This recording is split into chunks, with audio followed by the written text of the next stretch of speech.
Rob and Slim Show. We are talking to Dustin and Logan, correct, from Crazy Ant Media. That's right, man. What's up? How's life? We're doing good. We're doing good. How are you guys? Doing awesome, bro. Thanks for having us on the show. Hell No yeah, problem. man. Just trying to live the dream, you know. Yeah. Same. It's a hard grind sometimes, though. Goddamn. But it's a fun one, though. Exactly. Yes. Wouldn't have it any other way. You guys, you guys do so much. You guys also run a film company and do a podcast, correct? That's right, man. That's it. Wow. How long have you been doing that and doing it together?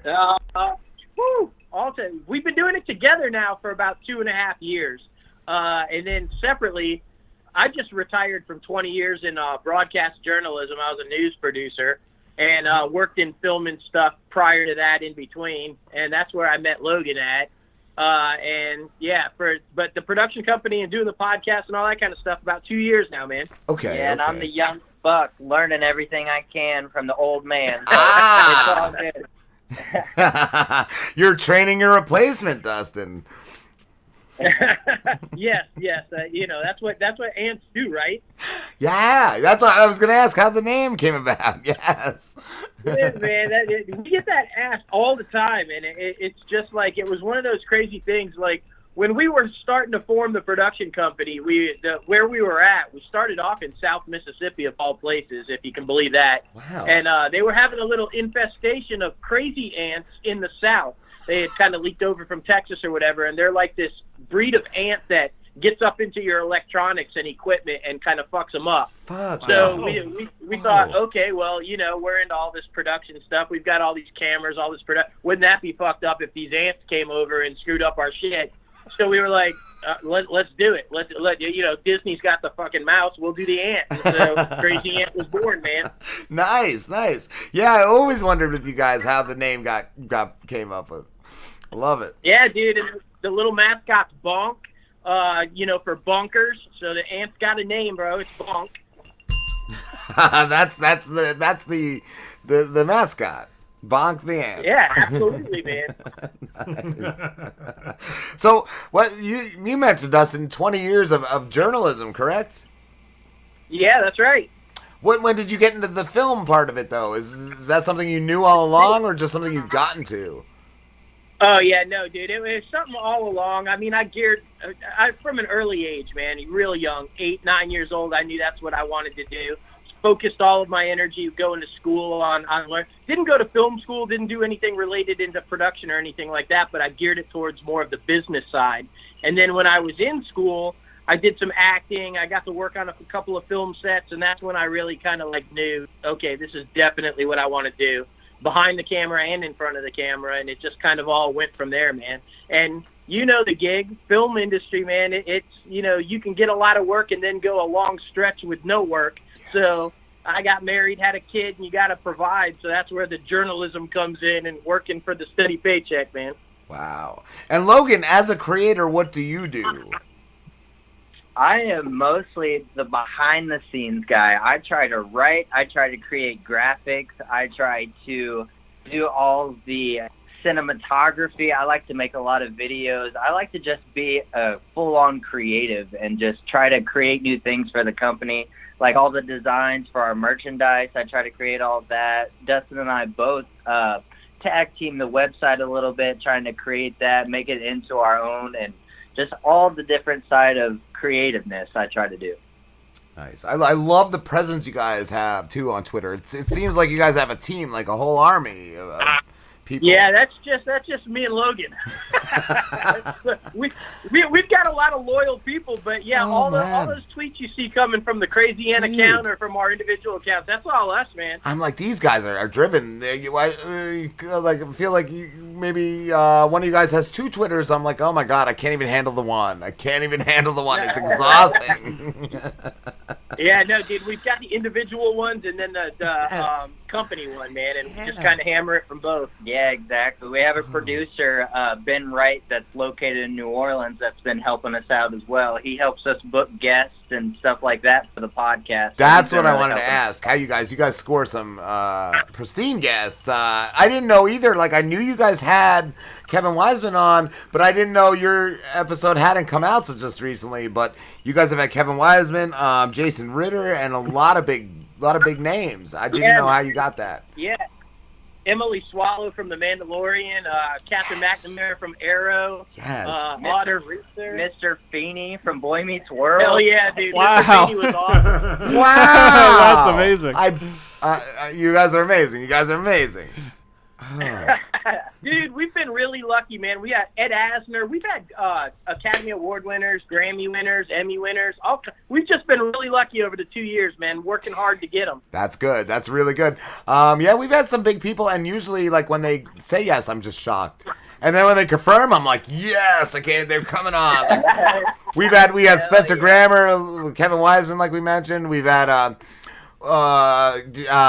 RJ Mitty from Breaking Bad. We've had some big names, but yeah, David Sheridan. I love David Sheridan. Yes. Yes, hell yeah, man. You guys are killing it, bro. Thank you. So are you guys. But yeah, I didn't know because, like, I'm just the guy on Twitter, like, hey, would you do a 25-minute interview? I didn't know if you guys had a different approach.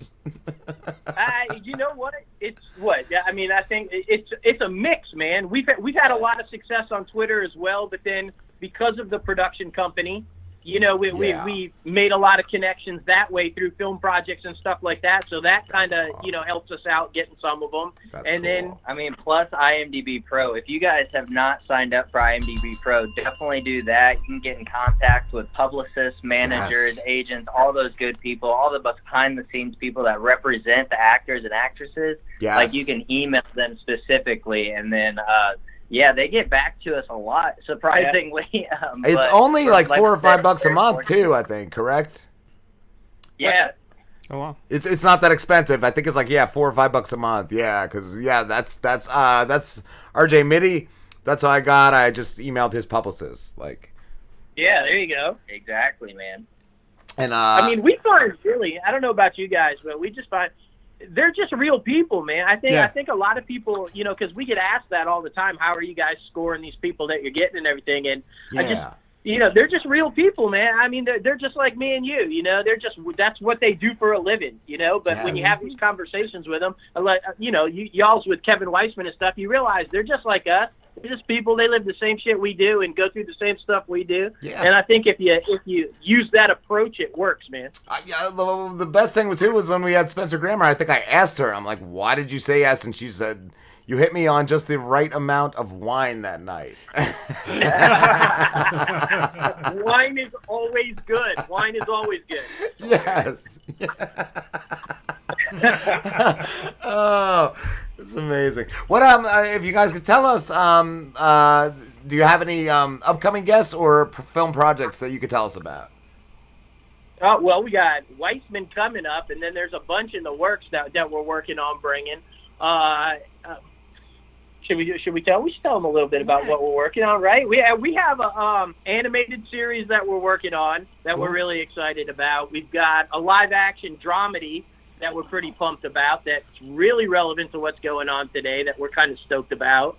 And we've got a little web series that we're working on that's kind of looking at the industry in whole, but then also kind of poking fun at the industry as well about what the transition that it's kind of going through with the streaming wars and the studios battling it out for control with the new streaming area and stuff like that. So nice. We're having a good time, man. We got some serious stuff. Those sound like amazing projects. Yeah, like just you mentioning like that, how that's gone with entertainment, but also just about the I just think too of the climate of public correctness. Like it's people tell me all the time, it's like they tell me like they grew up on Stern or Imus and they dig us because nobody's doing this kind of stuff anymore. And it's like, it's just weird to hear nobody is doing that kind of stuff anymore. Agreed, man. Agreed. Well, it seems like all of the interviewers, either it be in podcasts, live on YouTube or like magazines, anything like that, everybody's always like fishing for something. They're always trying to get some dirt on somebody, trying to get somebody to give a reaction to something. But like, I think something that you guys do and something that we do very well is we're just sitting down and having conversations with these people. Like, because that's what it's all about, just having a good old-fashioned time. And, I mean, getting to let the audience get to know the people that we're interviewing. I've had people tell me, too, where they've come on the show and been, like, really nervous. And within the first few questions or things we said, they've been relieved. Like, I've been told I have a way about that. So yeah, that's awesome. Just like you said, just everybody's people. I want to know about the craziest thing they've seen. I want to know what they've gone through as a person doing that thing. Like, I want to know. Exactly, man. And I think that's what works. That's why you guys do so well, and why I think we've seen a lot. Look, man, when we started off, it was a half hour. And it was we had this strict rundown, and it was our guests would be a very strict Q&A session and everything. And we just found that's not us. That's not who we are. We just like to sit, have a good time, shoot the shit, and just be real. And so we kind of tossed that out the window and then just ran with it, man. And it's expanded the way it's expanded and gone with it. And it's been great. Love that. Just like you saying that, I think we started, we actually would record for like 4 hours and get 1 hour or 45 minutes of content. And now we're doing like 4 hours live. And our original show, it was no guest, and it was just like, I have a bunch of links to a bunch of stories and YouTube clips. And for 45 minutes, we would just click on a link and go, look at this. Click on another link and look at this. That is. Well, I mean, dude, we've been there, but we like to talk. Logan hammers me all the time because, I'm nicknamed the Mouth because I talk all the time. And we were like, there's no way we can keep this thing confined for 30 minutes. Just can't do it. So. And that, like you said, like, somebody always talks more or whatever. Like, sometimes I feel bad. I'm like, God damn, did I let everyone else talk and stuff? Or was I like, sometimes there was like, I think one season where I'm like, am I an asshole? Like, do I even have fun? Do I even, like, laugh during the show? And I would go back and watch or listen, and I'd be like, okay, I'm having a good time. Like, I'm not that much fun. Dude, I'm so with you. Sometimes I will wrap up, and I'll feel really bad because, like, I'll get on these little rants if it's something that I'm, like, and I'll just go, and all of a sudden it's 20 minutes later, and Logan's like, what the fuck? Yeah, especially if it's anything comic book related, anything like that, anything superhero related. I'm just like, all right, that was a 20-minute tangent. All right, let me bring this back. But it always works out really well. I like the dynamic. It does, man. Which one of you guys, or have both of you seen the Harley Quinn movie? Oh, yeah, dude. We just got back from that last night, man. How was it? Because I'm looking forward. I definitely want to check that one out. Yeah, dude, it's over the top crazy. Like, seriously. It's like watching a comic book, but if you're a fan of, like, Batman the Animated Series or, Harley Quinn in general, you're going to like it, dude. It's like there's a lot of Easter eggs and it pays a lot of tribute to the animated series, and I loved it. Cool. That's cool. Like, I feel like it needs to because that's her origin. Like, she was created as a character for the animated series. So for it to be referencing that's awesome.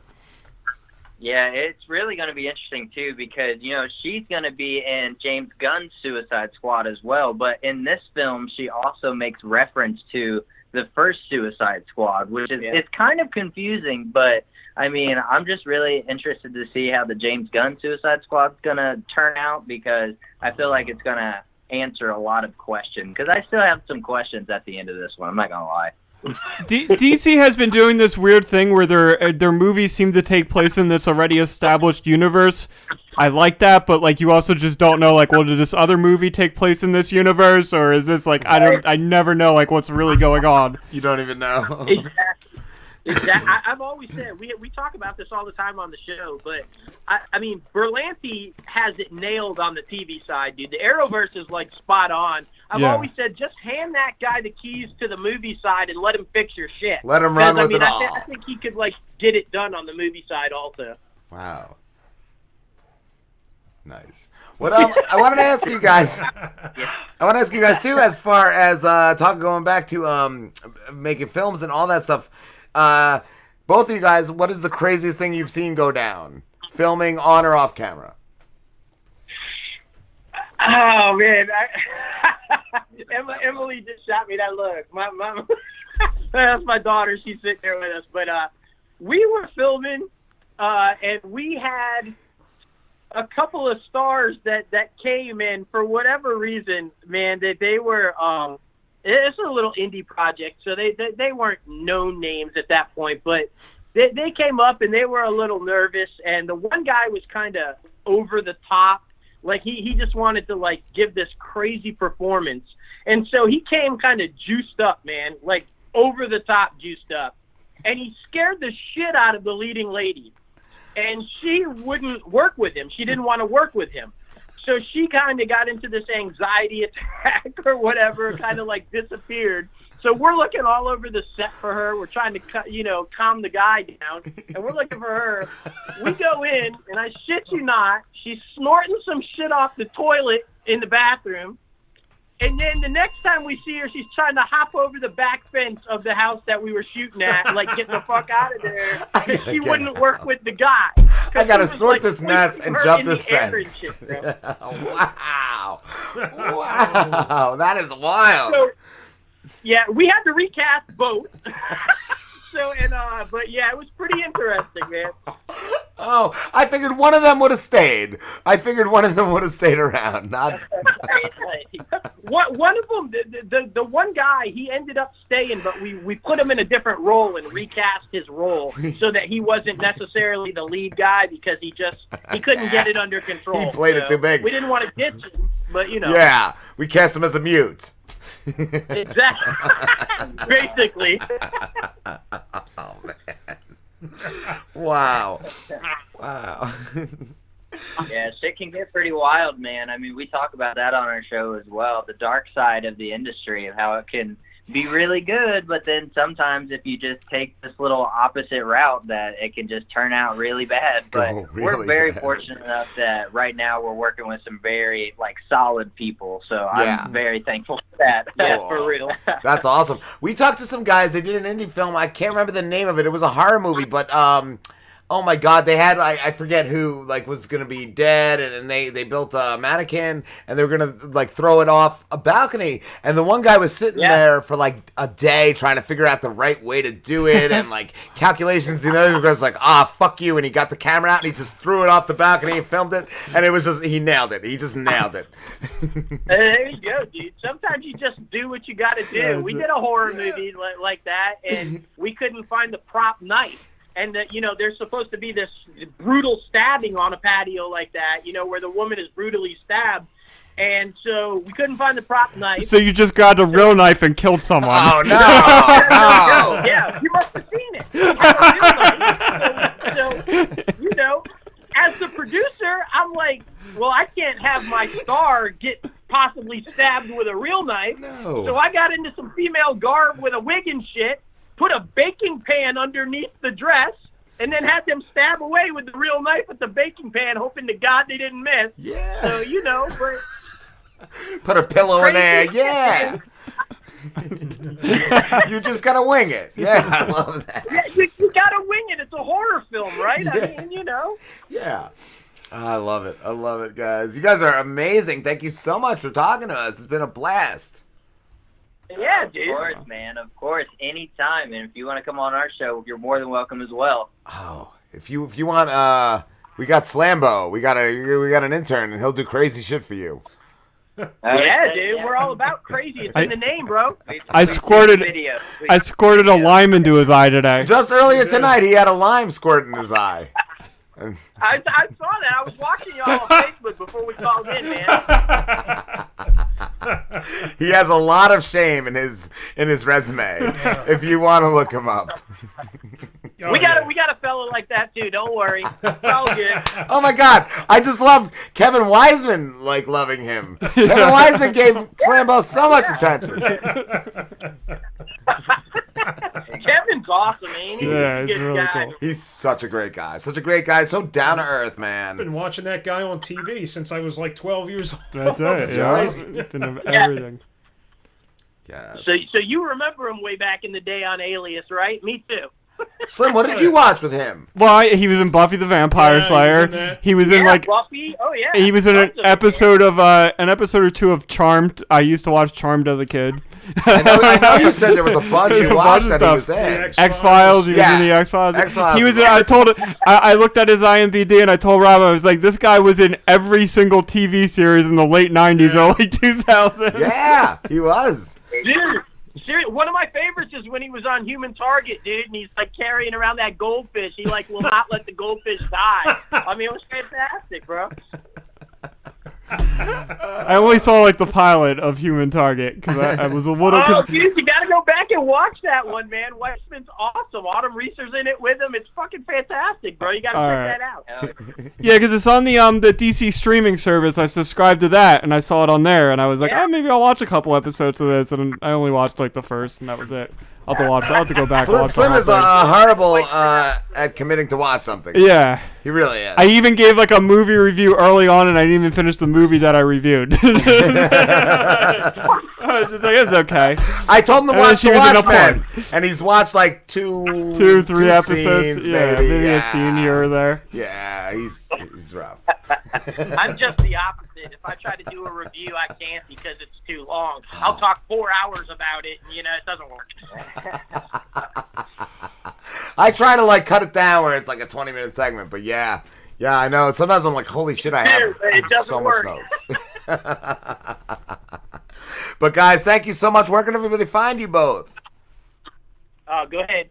You can find us at Crazy Ant Media, crazyantmedia.com. Myself at JLo Fantastic on all social media platforms, and Crazy Ant Guy 1970 on all media platforms. And the podcast is available everywhere, man. Apple Podcasts, Spotify, iHeartRadio, just anywhere you can find a podcast, we're on it. And let's see, we're pinners too, man. We're awful pinners. We're on Pinterest also. You can find us there. We're everywhere, bro. I don't do that. I have not delved into the Pinterest. It's a scary world, man. I'm just trying to figure it out, but they got a lot of retro shit on there that I'm liking. I just got into Instagram, and it still confuses the shit out of me. Yeah, J-Lo's still trying to teach me stories on there, dude. That's a work in progress for me, too. It's weird, yeah. But, yeah. What's the thing now? TikTok that all the kids are is that doing? it? I don't even know what that Yeah. is. we're staying away from that one. We're staying away from that one. I even heard Rucka Ali say he's staying off of there, so I'm like, all right. If Rucka's staying off of there. It's just like Vine, but like again, I don't know. I don't even know what it is. It's ruining the youth. Like reincarnation, but not as good. Like, It's a reincarnation of Vine, but not as Broken good. jawed strippers twerking. I don't know what's going on over there. it's a little crazy. Oh, thanks, guys. We will definitely talk soon. Yeah, man. Y'all take care, dude. And we're going to just keep promoting the shit out of y'all. Y'all are doing yeah. great, man. Thank you. Likewise, guys. You guys are amazing. All right. Appreciate you. Have a good night. You too, my friends. Have a good one.